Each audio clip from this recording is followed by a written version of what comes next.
Geziren bir gülün eştiyağında, yandırıp gönlümü öz ferahında.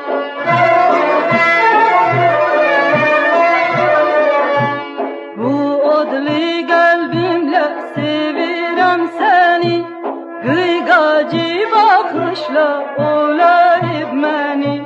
Nece düzüm sensiz ey nazlı canan,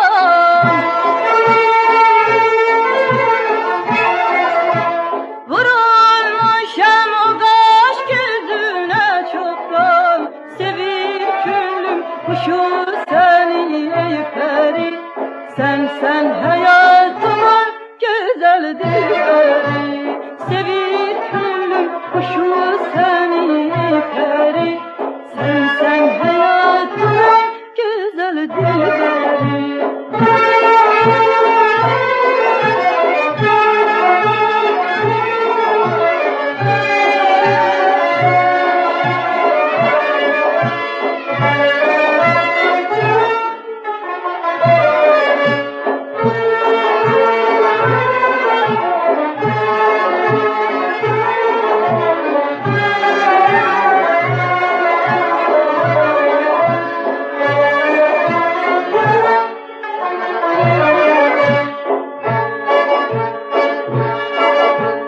Ayrılmaz gülünden bülbül men senden, etrini alarım men yasememden.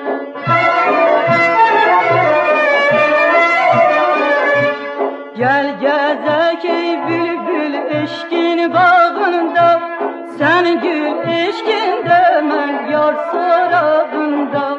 Bir gönlümün hıyal bu yerde yaşar,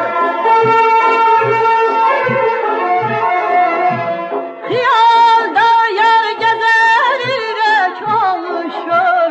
Sevir gönlüm kuşu seni ey peri, sen hayatımın güzel dilberi.